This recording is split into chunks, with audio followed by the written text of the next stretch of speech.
we got Megas, we got Z-moves, we got Dynamax, and we even got Terastillization. These are what are effectively known as battling gimmicks. And since Pokemon X and Y, we have received new and unique gimmicks during each new generation. And so today, I'm gonna be telling you which gimmick is the best. Now, I won't strictly be basing these rankings on strength and power, but also things like designs, gameplay, and lore. So with all of that being said, let's get right into it. Coming in dead last is Z-moves. When it comes to the Z-moves, they kind of come across as a bit underwhelming. I mean, it literally is the shortest lasting of any of these gimmicks. And when we compare them to the others, they just aren't all that great.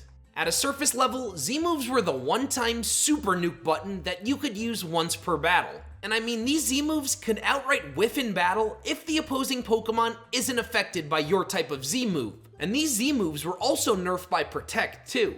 Another major fault of the Z-moves is just how long they take. Pretty much every Z-move will take at least 30 seconds to complete, with Ultra Necrozma's Light That Burns the Sky lasting almost an entire minute. It's just something that can quickly get old, especially in games that are kind of slow moving to begin with. And that's not even to mention that some of these Z-moves can look really bad and even outright lazy. Just take a look at Twinkle Tackle here. Z-moves are also the only gimmick of the bunch that doesn't fundamentally change a Pokemon. By this, I mean there's no changing in typing or even in design either. This all just makes Z-moves feel a bit lackluster and even boring. Now, I know I've been hating, but it definitely isn't all bad with Z-moves though. I am a big fan of most of the signature Z-moves, especially Mews, Lycanrocs, Mimikyus, and Marshadows too. But another thing that I really like about Z-moves is that literally any Pokemon can use them. Now mind you, this was coming right off the heels of Mega Evolution, a gimmick in which only about 5% of all of the Pokemon roster got access to. So this was obviously quite refreshing, and it made normally bad Pokemon viable. This also led to Z-moves having possibly the biggest surprise factor of any of these gimmicks. Of course, you did still have to equip your Pokemon with a Z-Crystal prior to battle, but it was much less obvious than a Mega. There was also actually a lot of creativity you could have with Z-moves. Take for example Gyarados, who never really had access to a reliable flying type move. But with a Flynium Z, it could turn its normally 2-turn bounce attack into a 1-turn supersonic Sky Strike. But you could also use Z-moves on non-damaging moves for niche power-ups or secondary effects. A move like Z-Splash would actually raise the user's attack stat by a whopping 3 stages. Finally, I do believe Z-moves were incorporated very well into the Sun and Moon games. In Alola, Z-Crystals did take the place of traditional gym badges, so it worked as a great representation of our growth throughout these games. It was also used quite often by NPCs, as they were used in essentially every major battle. So to close on Z-moves, they aren't bad. It's just when we compare it to the likes of these other gimmicks, they are just blatantly underwhelming. Seeing as they only last for a single turn, Z-moves are probably the most balanced of the battling gimmicks, but I actually view that to be a bad thing. Personally, I want my battling gimmicks to be absolutely game-breaking, and Z-moves just aren't. Next up, we've got Terastalization. This gimmick is just not really all that good, and honestly, it lacks any sauce. It's not that interesting, the designs are obnoxious, and its implementation to the story is not handled all that well. So my biggest gripe with Terastalization is the designs. They're pretty much all absolute stinkers. Of the 3 external appearance changing gimmicks, I definitely find Terra to be the ugliest. Pretty much every Pokemon just gets this glossy external shell covering their entire body. And then the Pokemon also receives an obnoxiously ugly headpiece that's used to help illustrate what typing it's terastalizing into. And well, I'm just gonna come out and say it. They all look awful. I also do not like how besides Ogerpon and Terapagos, no Pokemon get unique forms with Terastalization. As of date, this is the only mechanic to not have any unique forms or designs for specific Pokemon, unless you were to buy the DLC. In that same vein, I am not a fan of how you need to buy $30 worth of DLC to get further explanation about this gimmick. And even with that, the story and lore of Terastalization comes across as a bit too loose and sloppy. Now that Stellar Terapagos is insanely OP and actually very cool looking, but it's the only Pokemon that actually looks good as a result of this mechanic. Now don't get me wrong, I do actually like parts of Terastillization, like how it has probably the biggest surprise factor of any of these mechanics, as you also get a lot of freedom with it. Similar to Dynamaxing, your Pokemon doesn't need to have a special item equipped to Terra, so I find that to be another great factor working towards this gimmick. Literally any Pokemon can Terra, and it can Terra into any type at any time, so the potential here is nearly limitless. I do believe that Terastalization is probably the most sophisticated when it comes to battling. There are so many factors at play here with Terra, and unlike a Z-move or Mega, there's actually a lot more strategy that goes into it. There is a lot of flexibility with it, because it's really the only gimmick that you can improvise with in the middle of a battle, depending on how it's going. For me, I've mostly used Terastalization offensively, and I really like to use that normal Terra E-Speed Dragonite to hit extra hard. But I do understand that Terra might honestly be a little more valuable when used defensively. In all, I'm pretty much just indifferent about Terastalization. By now, I think we're all just tired of these gimmicks that just come and go. I can appreciate Terastalization for its flexibility, but it kinda just comes off as another underwhelming gimmick filled with some absolutely horrendous designs. In second place, we have Dynamax. So I view Dynamax and the Gigantimax phenomenon as essentially the love child of Mega Evolution and Z-moves. It was a 3-turn gimmick that boosted a Pokemon's stats and strengthened all of their attacks. Now I do believe that the Dynamax mechanic is the most polarizing and controversial of all of these gimmicks. By the time we were in Gen 8, it was clear that these battling gimmicks were gonna be a one and done for each new generation. Originally upon release, many fans resented the Dynamax mechanic as we had to cut out Megas and even Z-moves in lieu of it. There was also a lot of negative aura around the Sword and Shield games, which I think kind of hurt the reception of Dynamax as well. But honestly, looking back, the Dynamax mechanic added a lot of fun and creativity to the Pokemon formula.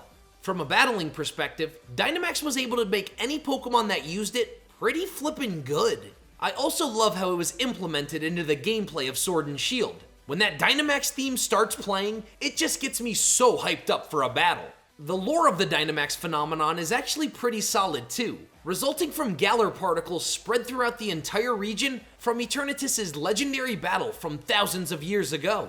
But to be brutally honest, the design of the Dynamax Pokemon are quite boring and pretty bad too. I mean, it's just big Pokemon. And this can kind of come across as a bit lazy too. But with Dynamax, of course, also came Gigantimax. And with it came a lot of awesome new designs. While I find pretty much all of them to be great, my personal favorites are Alchemy, Orbeetle, and Toxtricity. But boy do I hate me some Gigantamax Cinderace. I also really appreciate some of the inspiration the designs of Gigantamaxes take, especially Pikachu's throwback to its heavier days, or even the Mothra-inspired Butterfree.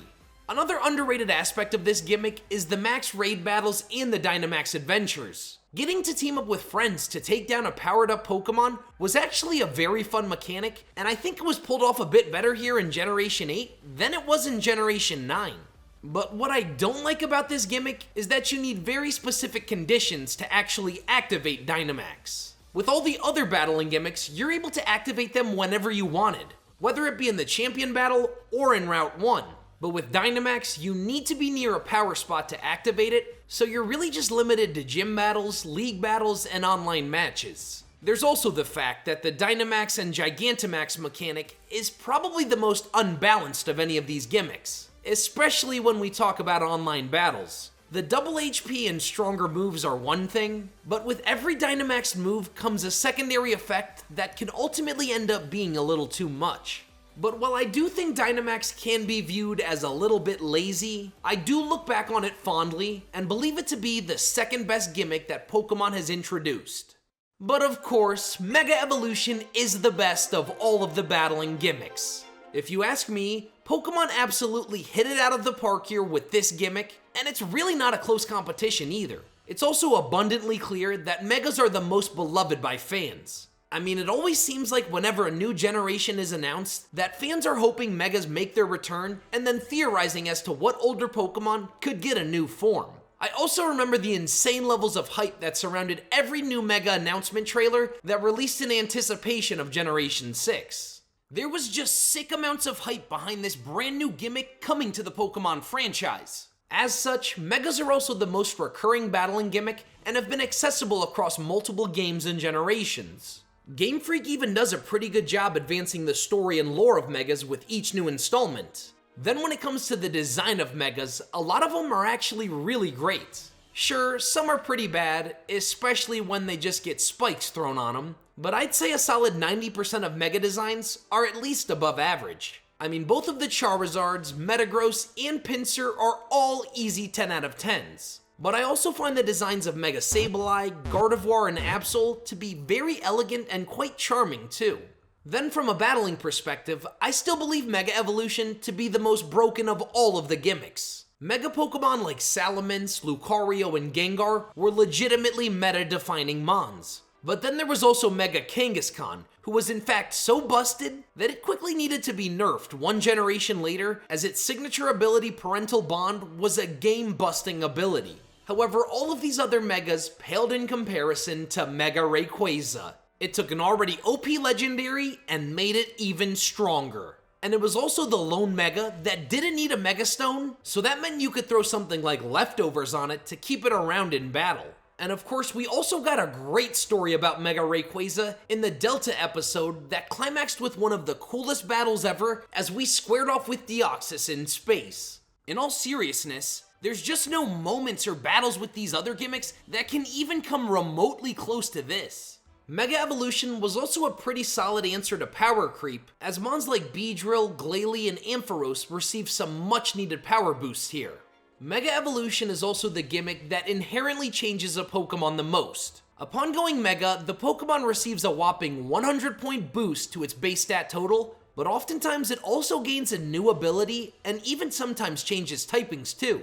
Back then, it really felt like Game Freak put a lot of thought and care into this mechanic, more so than they've done with any of the others. Pretty much every Mega had its niche, and you could find success in battle with just about any of them. Well, except for Mega Abomasnow. He starts off as a bum, Mega Evolves, and is still a bum. But all in all, there's really only two bad things about Mega Evolution. The first being how selective the mechanic is. We know every Pokemon didn't get access to it, and there was also some obvious bias towards Kanto and Hoenn Pokemon. So with the conclusion of Generation 6, there were 46 total Pokemon that could Mega Evolve, with 48 forms total. This meant that back then, only about 10% of the entire Pokemon roster had the ability to go Mega. And now in Generation 9, less than 5% of all Pokemon can actually use this gimmick. But I do have a strong feeling that new Megas are coming. Some might actually view the exclusivity of this to be a good thing, but if you ask me, I don't like it. Especially considering a lot of Pokemon that received Megas didn't really need one. I mean, did both Charizard and Mewtwo need 2 whole Mega forms while my sweet Prince Flygon got nothing? But the other thing that isn't all that great about Megas is how poorly they were implemented into gameplay. Whether it be X and Y, ORAS, or even Let's Go, there aren't actually a ton of trainers or NPCs that use Megas. Often, the only time you'll ever fight against Megas in a playthrough is against your rival, the evil team leader, and then the champion. I think the way the X and Y anime handled it would have been perfect for the Generation 6 games, by having the 8th gym leader use it, and then each of the Elite Four members as well. However, I know this is all a small nitpick in the grand scheme of things. So in closing, pretty much everything about Mega Evolution is top tier. Whether it's designs, usage in battle, or even lore, it just tops all other gimmicks. I really think what Pokemon should have done is just stuck with Megas. Instead of all these one and done gimmicks they introduce and then leave in each generation, they should have just focused on Megas or Mega adjacent forms. They could have sprinkled in a few new Megas here and there each generation, and then a few more in the DLC or new remakes. But at least we will be getting Mega Evolution's triumphant and long-anticipated return in Legends Z-A.